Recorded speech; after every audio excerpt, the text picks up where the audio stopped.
Black Cat by Edgar Allan Poe. For the most wild yet most homely narrative which I am about to pen, I neither expect nor solicit belief. Mad indeed would I be to expect it, in a case where my very senses reject their own evidence. Yet mad am I not, and very surely do I not dream. But tomorrow I die, and today I would unburthen my soul. My immediate purpose is to place before the world, plainly, succinctly, and without comment, a series of mere household events. In their consequences, these events have terrified, have tortured, have destroyed me. Yet I will not attempt to expound them. To me they have presented little but horror. To many they will seem less terrible than baroques. Hereafter, perhaps, some intellect may be found which will reduce my phantasm to the commonplace. Some intellect more calm, more logical, and far less excitable than my own, which will perceive in the circumstances I detail with awe nothing more than an ordinary succession of very natural causes and effects.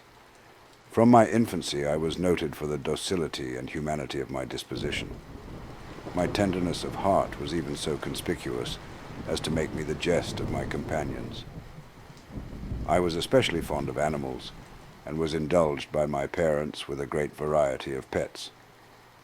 With these I spent most of my time, and never was so happy as when feeding and caressing them. This peculiarity of character grew with my growth, and in my manhood I derived from it one of my principal sources of pleasure. To those who have cherished an affection for a faithful and sagacious dog, I need hardly be at the trouble of explaining the nature or the intensity of the gratification thus derivable. There is something in the unselfish and self-sacrificing love of a brute which goes directly to the heart of him who has had frequent occasion to test the paltry friendship and gossamer fidelity of mere man. I married early, and was happy to find in my wife a disposition not uncongenial with my own. Observing my partiality for domestic pets, she lost no opportunity of procuring those of the most agreeable kind. We had birds, goldfish, a fine dog, rabbits, a small monkey, and a cat. This latter was a remarkably large and beautiful animal, entirely black, and sagacious to an astonishing degree. In speaking of his intelligence, my wife, who at heart was not a little tinctured with superstition, made frequent allusion to the ancient popular notion which regarded all black cats as witches in disguise. Not that she was ever serious upon this point, and I mention the matter at all for no better reason than that it happens just now to be remembered. Pluto, this was the cat's name, was my favorite pet and playmate. I alone fed him, and he attended me wherever I went about the house. It was even with difficulty that I could prevent him from following me through the streets. Our friendship lasted, in this manner, for several years, during which my general temperament and character, through the instrumentality of the fiend intemperance, had, I blush to confess it, experienced a radical alteration for the worse. I grew, day by day, more moody, more irritable, more regardless of the feelings of others. I suffered myself to use intemperate language to my wife. At length I even offered her personal violence. My pets, of course, were made to feel the change in my disposition. I not only neglected but ill-used them. For Pluto, however, I still retained sufficient regard to restrain me from maltreating him, as I made no scruple of maltreating the rabbits, the monkey, or even the dog, when by accident or through affection they came in my way. But my disease grew upon me, for what disease is like alcohol, and at length even Pluto, who was now becoming old, and consequently somewhat peevish, even Pluto began to experience the effects of my ill temper. One night, returning home, much intoxicated, from one of my haunts about town, I fancied that the cat avoided my presence. I seized him, when, in his fright at my violence, he inflicted a slight wound upon my hand with his teeth. The fury of a demon instantly possessed me. I knew myself no longer. My original soul seemed at once to take its flight from my body, and a more than fiendish malevolence, gin-nurtured, thrilled every fiber of my frame. I took from my waistcoat pocket a penknife, opened it, grasped the poor beast by the throat, and deliberately cut one of its eyes from the socket. I blush, I burn, I shudder, while I pen the damnable atrocity. When reason returned with the morning, when I had slept off the fumes of the night's debauch, I experienced a sentiment half of horror, half of remorse, for the crime of which I had been guilty, but it was, at best, a feeble and equivocal feeling, and the soul remained untouched. I again plunged into excess, and soon drowned in wine all memory of the deed. In the meantime, the cat slowly recovered. The socket of the lost eye presented, it is true, a frightful appearance, but he no longer appeared to suffer any pain. He went about the house as usual, but, as might be expected, fled in extreme terror at my approach. I had so much of my old heart left as to be at first grieved by this evident dislike on the part of a creature which had once so loved me, but this feeling soon gave place to irritation. And then came, as if to my final and irrevocable overthrow, the spirit of perverseness. Of this spirit philosophy takes no account. Yet I am not more sure that my soul lives than I am that perverseness is one of the primitive impulses of the human heart, one of the indivisible primary faculties, or sentiments, which give direction to the character of man. Who has not, 100 times, found himself committing a vile or a silly action, for no other reason than because he knows he should not? Have we not a perpetual inclination, in the teeth of our best judgment, to violate that which is law, merely because we understand it to be such? This spirit of perverseness, I say, came to my final overthrow. It was this unfathomable longing of the soul to vex itself, to offer violence to its own nature, to do wrong for the wrong's sake only, that urged me to continue and finally to consummate the injury I had inflicted upon the unoffending brute. One morning, in cool blood, I slipped a noose about its neck and hung it to the limb of a tree, hung it with the tears streaming from my eyes and with the bitterest remorse at my heart, hung it because I knew that it had loved me, and because I felt it had given me no reason of offense, hung it because I knew that in so doing I was committing a sin, a deadly sin, that would so jeopardize my immortal soul as to place it, if such a thing were possible, even beyond the reach of the infinite mercy of the most merciful and most terrible God. On the night of the day on which this cruel deed was done, I was aroused from sleep by the cry of fire. The curtains of my bed were in flames. The whole house was blazing. It was with great difficulty that my wife, a servant, and myself made our escape from the conflagration. The destruction was complete. My entire worldly wealth was swallowed up, and I resigned myself thenceforward to despair. I am above the weakness of seeking to establish a sequence of cause and effect between the disaster and the atrocity, but I am detailing a chain of facts, and wish not to leave even a possible link imperfect. On the day succeeding the fire, I visited the ruins. The walls, with one exception, had fallen in. This exception was found in a compartment wall, not very thick, which stood about the middle of the house, and against which had rested the head of my bed. The plastering had here in great measure resisted the action of the fire, a fact which I attributed to its having been recently spread. About this wall a dense crowd were collected, and many persons seemed to be examining a particular portion of it with very minute and eager attention. The words strange, singular, and other similar expressions excited my curiosity. I approached and saw, as if graven in bas relief upon the white surface, the figure of a gigantic cat. The impression was given with an accuracy truly marvelous. There was a rope about the animal's neck. When I first beheld this apparition, for I could scarcely regard it as less, my wonder and my terror were extreme, but at length reflection came to my aid. The cat, I remembered, had been hung in a garden adjacent to the house.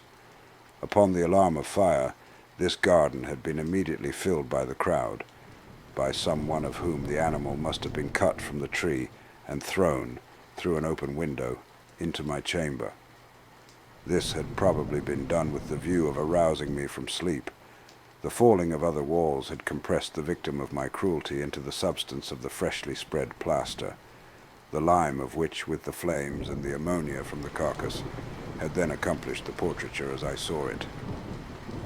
Although I thus readily accounted to my reason, if not altogether to my conscience, for the startling fact just detailed, it did not the less fail to make a deep impression upon my fancy. For months I could not rid myself of the phantasm of the cat, and during this period there came back into my spirit a half-sentiment that seemed, but was not, remorse. I went so far as to regret the loss of the animal, and to look about me, among the vile haunts, which I now habitually frequented, for another pet of the same species, and of somewhat similar appearance, with which to supply its place. One night as I sat, half stupefied in a den of more than infamy, my attention was suddenly drawn to some black object, reposing upon the head of one of the immense hogsheads of gin, or of rum, which constituted the chief furniture of the apartment. I had been looking steadily at the top of this hogshead for some minutes, and what now caused me surprise was the fact that I had not sooner perceived the object thereupon. I approached it, and touched it with my hand.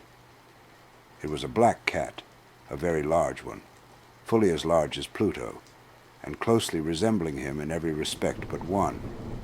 Pluto had not a white hair upon any portion of his body, but this cat had a large, although indefinite, splotch of white, covering nearly the whole region of the breast. Upon my touching him, he immediately arose, purred loudly, rubbed against my hand, and appeared delighted with my notice. This, then, was the very creature of which I was in search. I at once offered to purchase it off the landlord, but this person made no claim to it, knew nothing of it, had never seen it before.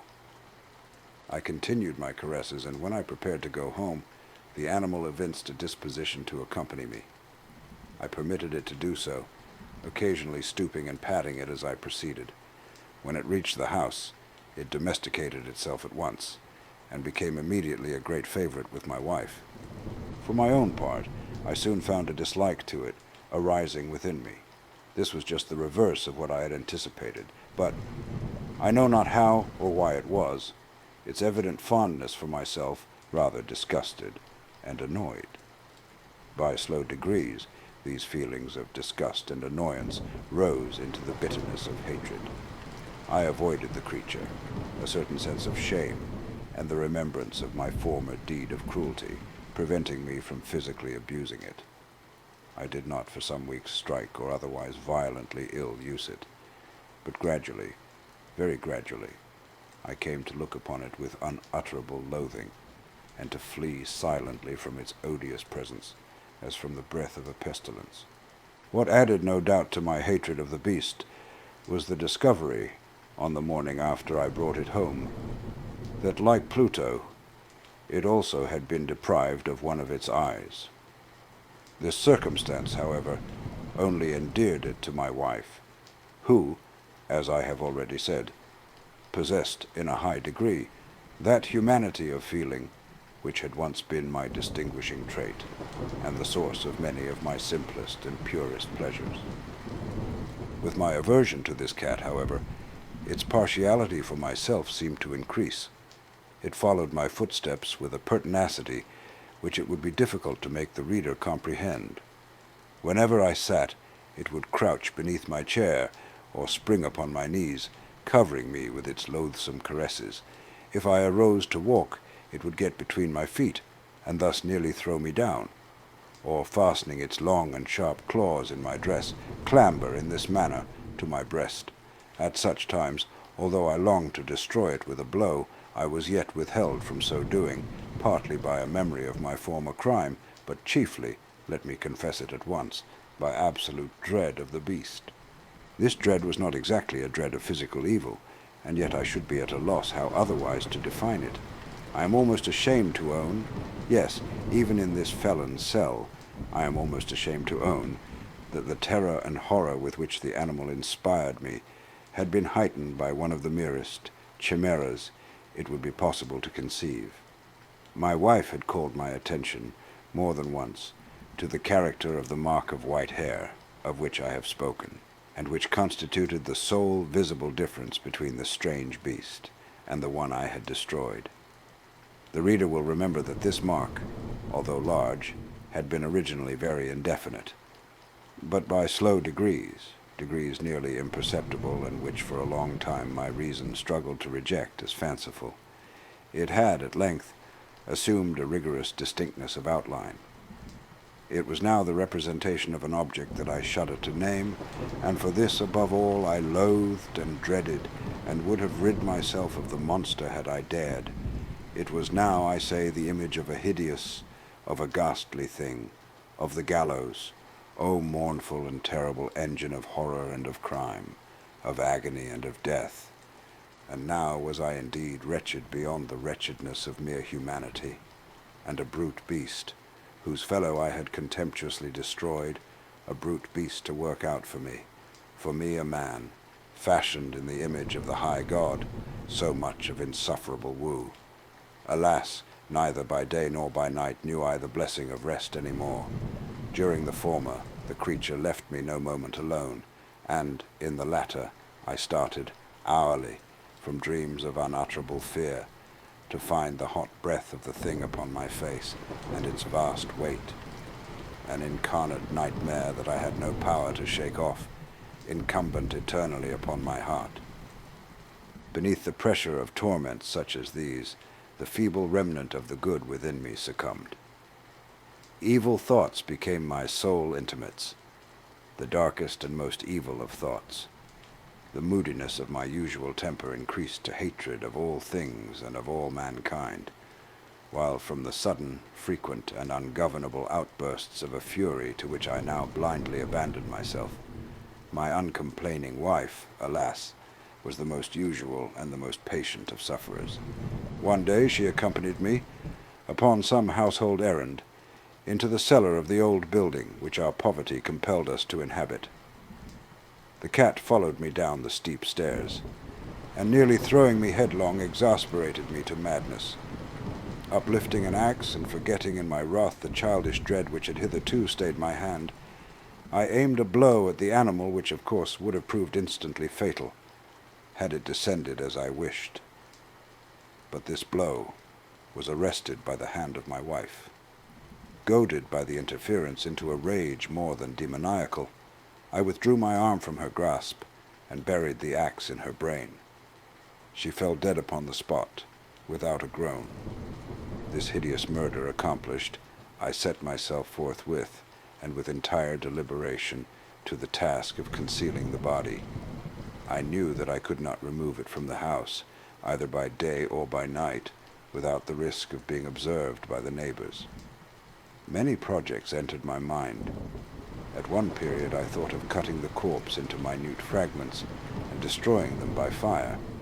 At another, I resolved to dig a grave for it in the floor of the cellar.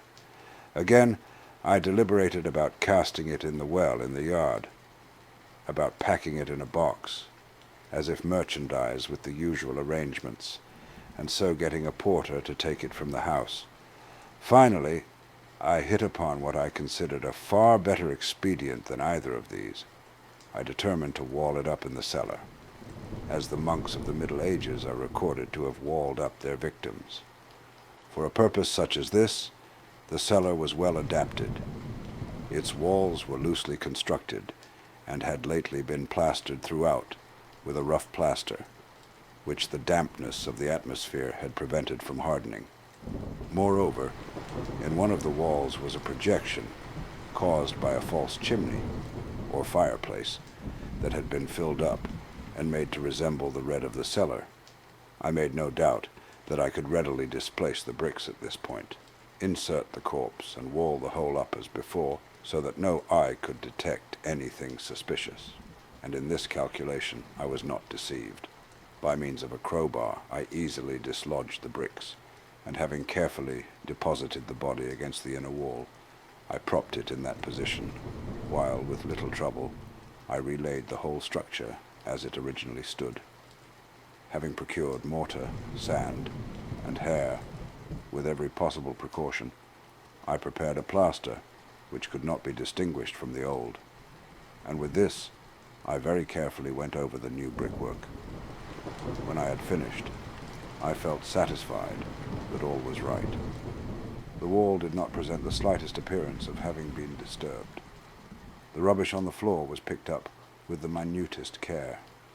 I looked around triumphantly and said to myself, "Here at least, then, my labor has not been in vain." My next step was to look for the beast which had been the cause of so much wretchedness, for I had at length firmly resolved to put it to death. Had I been able to meet with it at the moment, there could have been no doubt of its fate. But it appeared that the crafty animal had been alarmed at the violence of my previous anger, and forbore to present itself in my present mood.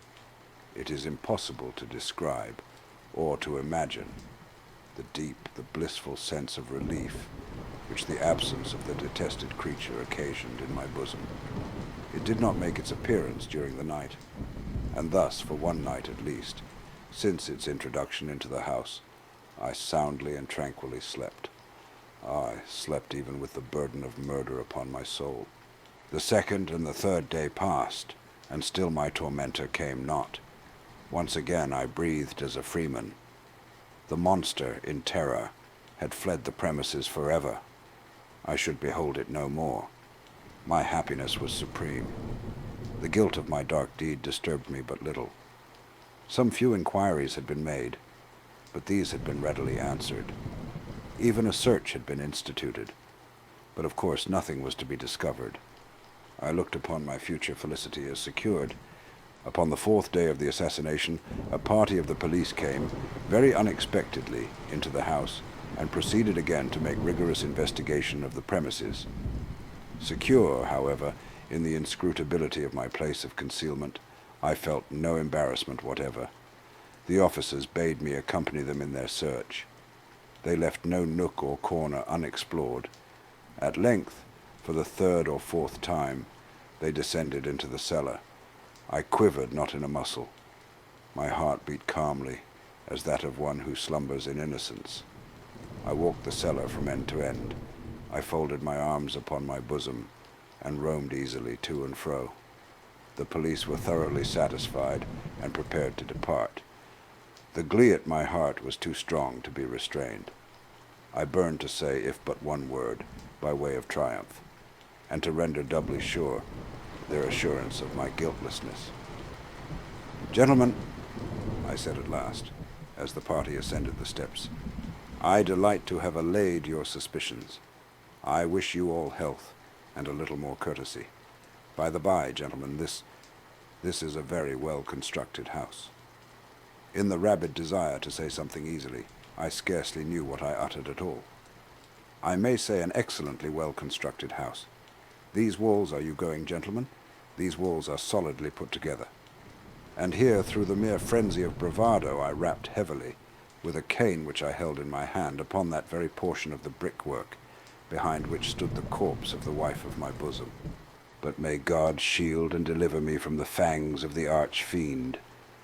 No sooner had the reverberation of my blows sunk into silence than I was answered by a voice from within the tomb, by a cry, at first muffled and broken, like the sobbing of a child, and then quickly swelling into one long, loud, and continuous scream, utterly anomalous and inhuman, a howl, a wailing shriek, half of horror and half of triumph, such as might have arisen only out of hell, conjointly from the throats of the damned in their agony, and of the demons that exult in the damnation. Of my own thoughts it is folly to speak. Swooning, I staggered to the opposite wall. For one instant the party upon the stairs remained motionless, through extremity of terror and of awe. In the next, a dozen stout arms were toiling at the wall. It fell bodily. The corpse, already greatly decayed and clotted with gore, stood erect before the eyes of the spectators.